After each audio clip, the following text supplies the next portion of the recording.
Ay, muy buenas. Hoy queremos compartiros cómo hemos vivido nuestra etapa escolar, desde que se empieza a los 3 añitos hasta que terminamos de estudiar de adultos. Podréis ver que hemos puesto algunas fotos de esa época y en todas salimos sonrientes a pesar de que lo que contamos no es precisamente feliz. Esta fue nuestra experiencia y si queréis escuchar más en primera persona de autistas a adultos sobre cómo vivieron su etapa escolar, podéis ir al podcast de Buscadores de Respuestas, que hicieron un gran trabajo recopilando todos estos testimonios. Os dejamos los links en la descripción.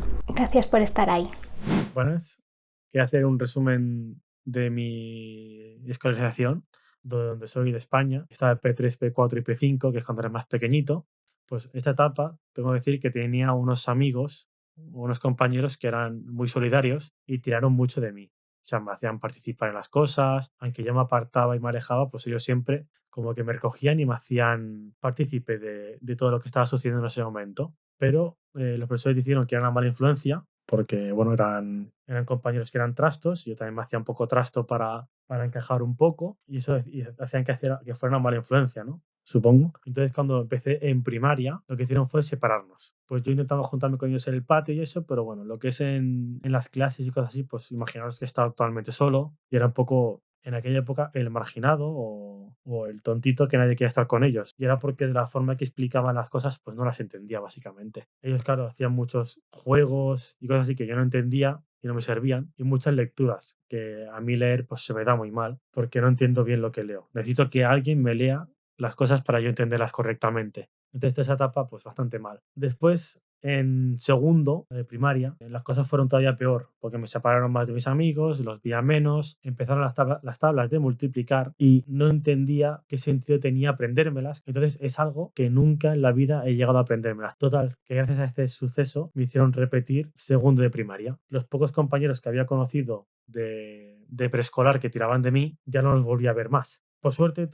en esos pocos años, tuve dos amigos que los sentaron en la misma mesa, que eran muy majos, y siempre jugábamos a unos juegos típicos. En este caso era polis y cacos, y no entendía muy bien la dinámica de hacer ver que éramos cosas cuando no lo éramos. A mí en esa época me interesaba más bien plantar cosas, ver cómo crecían, cómo funcionaban las cosas. Total, que el siguiente año ya no volvimos a hablarnos porque peleé con ellos por no entender bien lo que estaba pasando. En tercero fue cuando comenzó el bullying para mí. Empecé a ser el marginado de clase y cosas así. Entonces, bueno, imaginaos que fue el principio. Luego el cuarto y quinto, que eran clases que se hacían exactamente iguales, con los mismos compañeros, todo, fue cuando empezaron ya a tomarme de ejemplo de el burro, el ejemplo de que no queréis ser como este chico.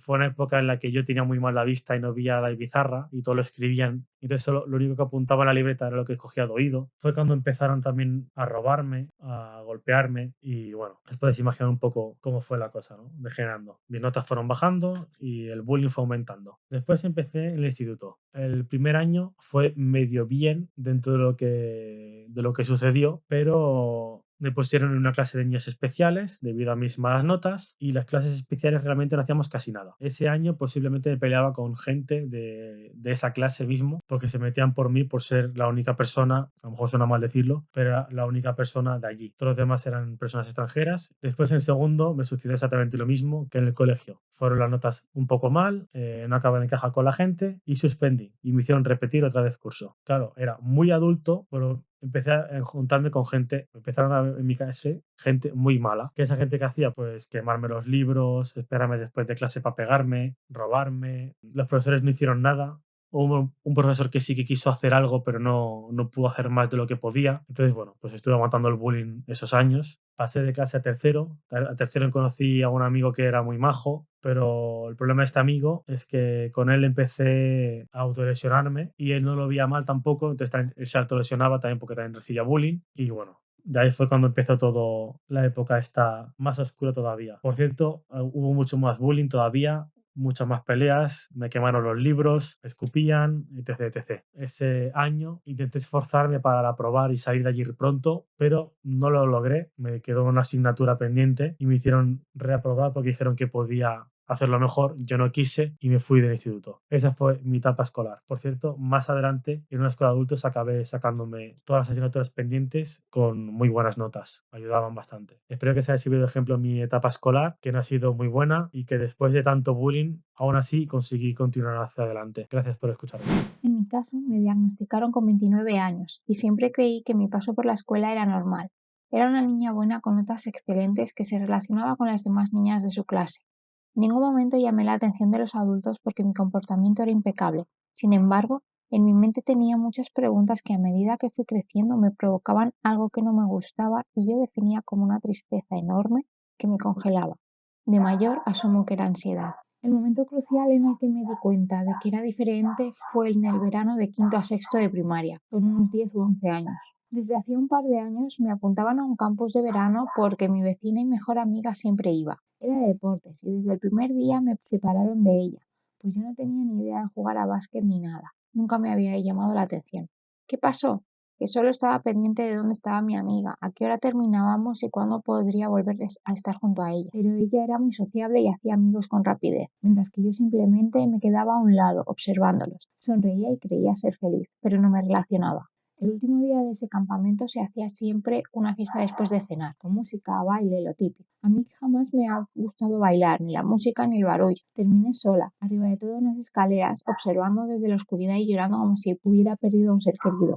Ese momento me marcó demasiado. Me di cuenta de que estaba completamente sola y que realmente siempre lo estaba en mi interior. A la mañana siguiente, cuando volví a ver a mis padres, simplemente les sonreí cuando me preguntaron qué tal y respondí solo con un bien, palabra que sigo usando hoy en día siempre que me dicen ¿qué tal? Bien, aunque no sea cierto. En teoría, todo continuó con normalidad. Terminé la primaria relacionándome con el mismo grupo de niñas que, por suerte, en primero de secundaria cayeron en mi misma clase porque éramos las más inteligentes. Sin embargo, no sentía felicidad. Llegaban las navidades, fin de año y las cenas familiares y yo siempre terminaba llorando, sintiendo lo mismo que aquel día de verano con 10 años. Seguía sin poder definir aquel vacío que aparecía cuando menos lo esperaba, aunque analizándolo de mayor, siempre era cuando había reuniones familiares o actividades de sociabilizar con demasiada gente. Otro punto de inflexión enorme en mi etapa escolar fue en segundo de secundaria. Fui a unas colonias que organizaba el instituto y me di cuenta de que mis amigas de siempre no eran mis amigas. Ni siquiera se habían dado cuenta de que no las seguía a todos lados como siempre y terminé en un rincón llorando intentando convencerme de que era mejor estar sola. Ese curso mis notas literalmente habían sido excelentes, hasta tal punto que una profesora que no había tenido nunca sugirió saltarme de curso. Me emocioné. Pero finalmente mis padres decidieron que no porque iban a hacerme bullying. Entiendo su postura, los adultos siempre quieren lo mejor para sus hijos y evitarles el mayor daño posible, pero quedarme con mi mismo grupo de clase en tercero fue peor.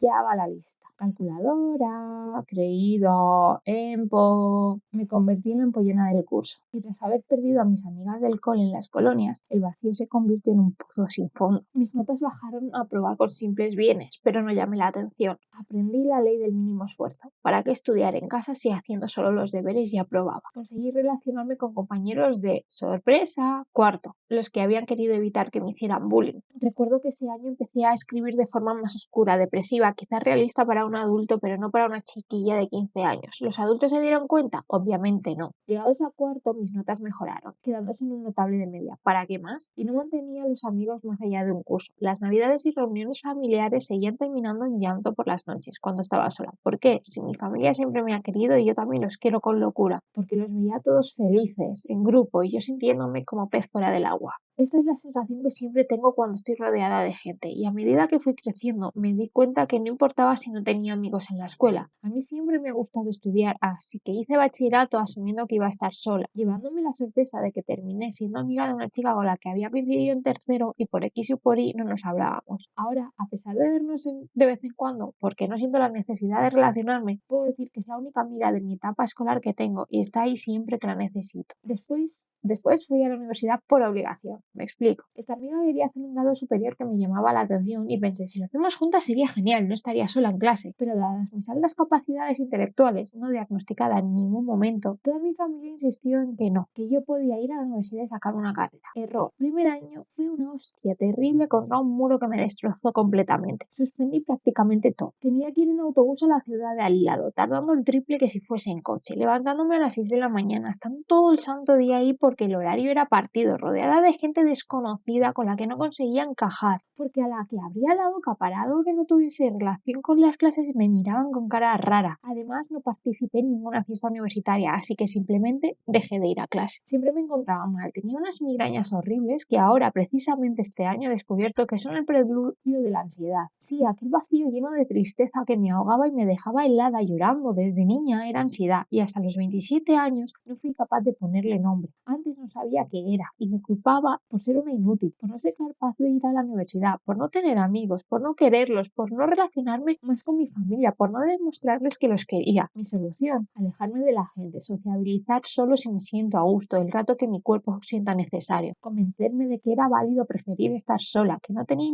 que importarme lo que los demás pensaran de mí, que nadie debía decirme qué hacer o dejar de hacer. ¿Lo he conseguido? A media, pero bueno, al final hice un grado superior, siendo la mejor de mi promoción y consiguiendo un amigo que veo quizá una vez al año. La carrera no la dejé, aunque muchos crean que sí que la he abandonado. Me matriculé a distancia, volviendo a sentir amor por estudiar, aunque tenga que desplazarme 100 kilómetros para hacer los exámenes finales una vez al año, teniendo muchos parones por otros problemas que no están relacionados con mi etapa escolar, aunque sí con el TEA, pero eso ya lo dejamos para otro momento.